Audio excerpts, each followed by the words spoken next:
What is up, guys? Circon here, bringing you guys another video. We're taking a look today at the STRV S1, the second Swedish premium to come in, the tier 8 Swedish premium tank destroyer. And I want to do something a little bit different here. As most reviews do, they take you over to tanks.gg and talk about all the stats, yada yada yada. If you want to see all the stats and the crew I ran with, you can see it in the description below. But just to give you just the pros and cons about the tank, just at a quick glance, so we're not stuck here for 10 minutes. Look at the numbers that you can do yourself. So all the pros are excellent gun, really high DPM, almost reaching 3000 DPM with the full loadout. Speed, obviously, pretty damn good at 50 kilometers an hour. Has really high pen on the base pen for 288.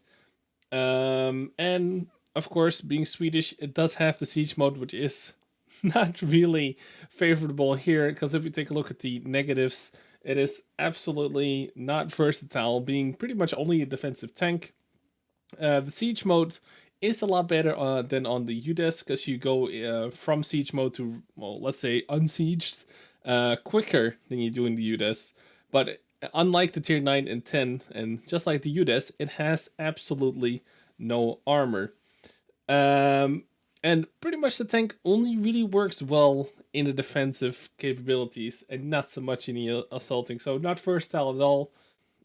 That's pretty much the short on this tank. Let's take a look at a good replay I had in the tank. Alright, so let's just jump into it here. We're on the highway map, obviously. As you can see, we got tier 10 matchmaking, no artillery. Got some tier 9s in there. Half the team is about tier 8, including the scouts.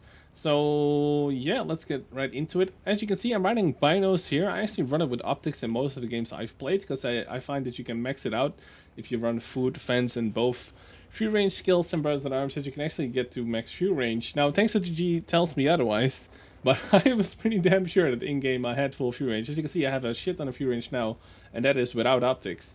Now, the reason why I was testing out binos is, for those who don't know, you can actually use binos and Camonet in siege mode as you move around.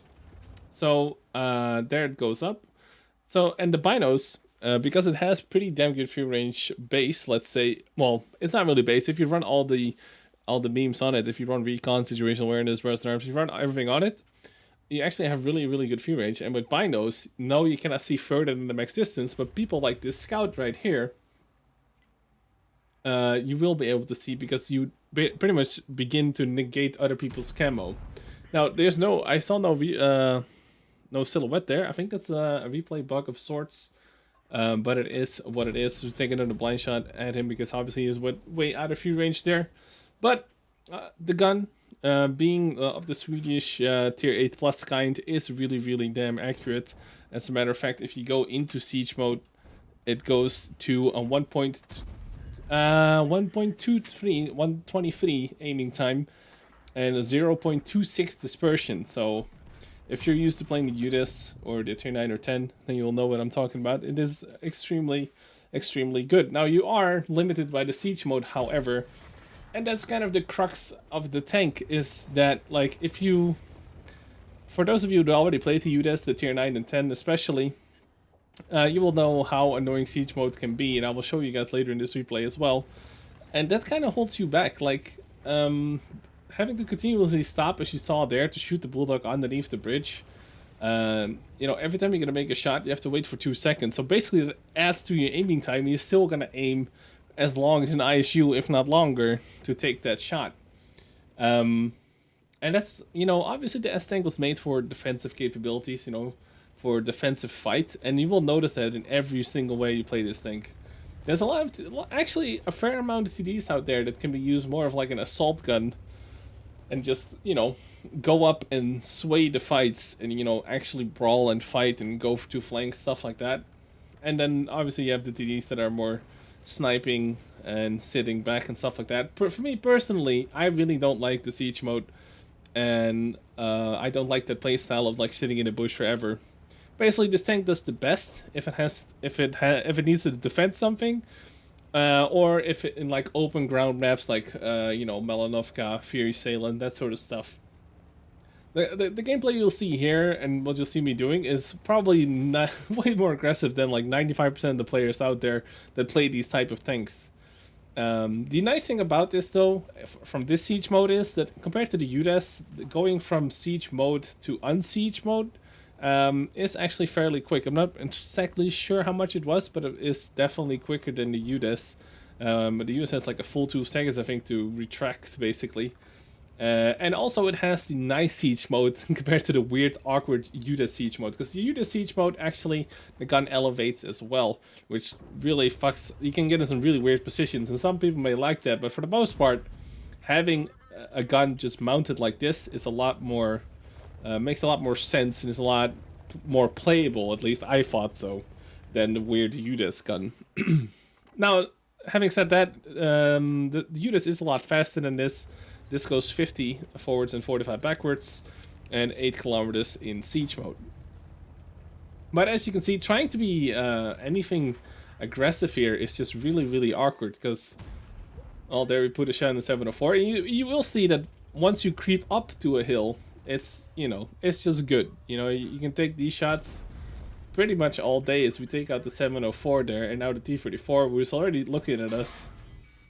And you're never ever gonna bounce anything. So don't be deceived by the look of the tank, which is obviously like a really early stage of the S tank, is that you can bounce the anything below, you know, 121 millimeters or lower, like the tier 9 and 10 can. This tank will absolutely never bounce anything.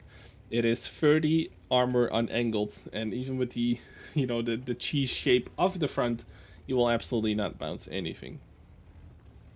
But as you can see, you know, trying my best to get something out of this tank, to be that aggressive player that I always want to be.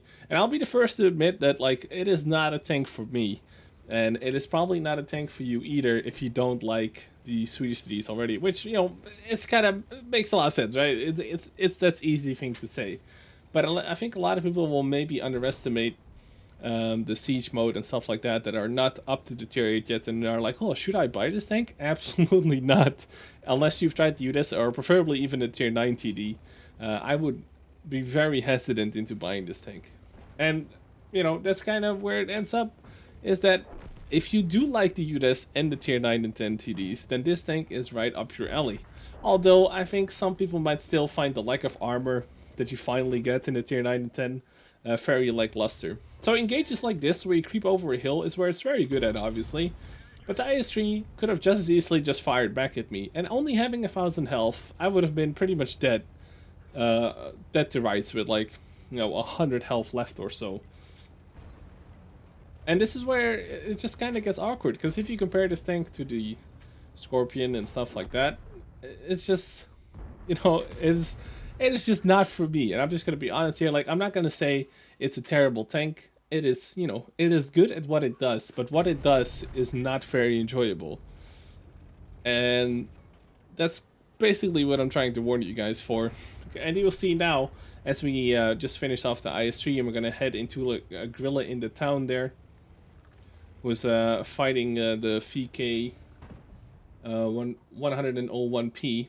Is that once you get yourself stuck in situations like this, because this is all you can do, right? There's the guerrilla is the last guy left, and you want more damage. You know, everybody wants to do more damage, and you do have that speed, and not you won't go 70 like the UDES, but you still will go 50 really quickly. You will reach 50 really quickly, that is. And now things just get awkward. You have the siege mode. You can only go 8 kilometers an hour. Miss the shot, and now it's like, do you go back to unsiege or do you still siege up? You have to keep in mind the guerrilla. And things are just incredibly awkward. Again, the tank is not made for this, but riddle tanks often ends up like this, or not, or just stays like this pretty much the entire time. As we put in the last shot there. So, as you can see, a little bit of an awkward tank. It is good at what it does, though. Anyway, let's hop into the, let's check the post-game stats. I'm sure you guys want to see if it makes any money, stuff like that. So let's just take a real short look at the post-game stats. So let's just take a quick look here. Post-game stats. Obviously, you want to see how much money this thing can make, yada yada. It's an ace here.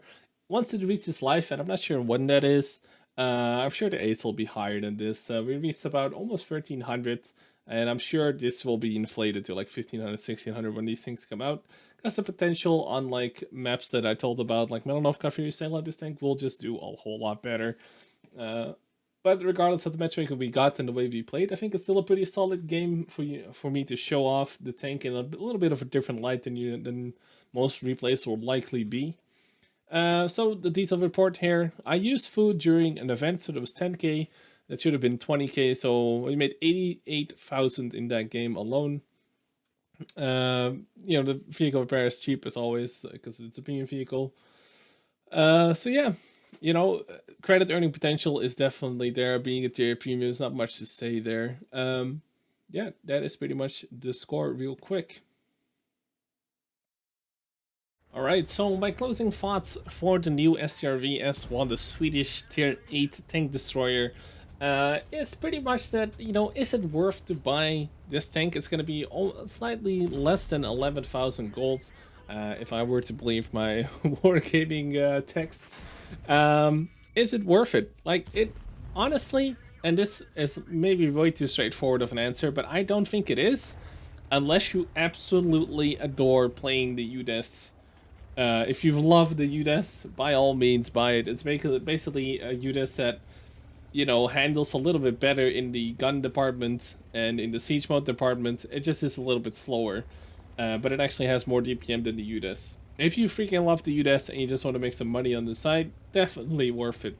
But in all other cases, I'd say it's not really worth it. It's just too much of a niche, and it's a niche that doesn't really work out in World Tanks too much.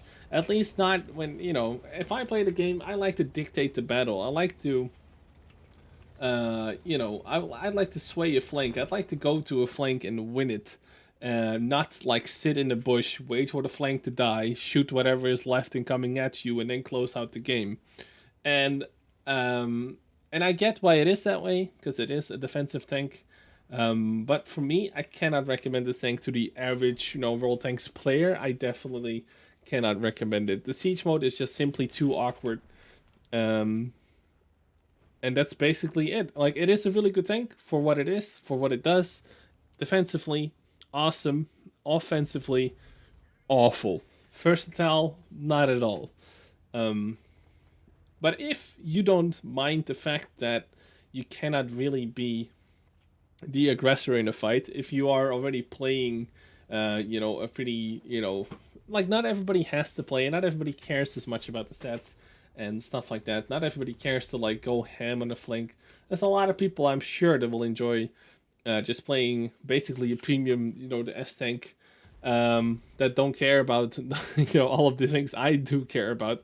But this is what I make the review for, and this has hopefully been a little bit of an informative video helping you decide if you want to get the tank or not. So yeah, hope you guys enjoyed it. If you guys like this type of video, as always, just let me know in the comments. I know there's a lot of things for me to improve upon, but I figure I put a little bit more time and effort into making these reviews, making them look a little bit better, stuff like that. So yeah, thanks a lot for tuning in. I hope you guys enjoyed it. Thanks as always for watching, and I'll catch you guys in the next video. Peace out.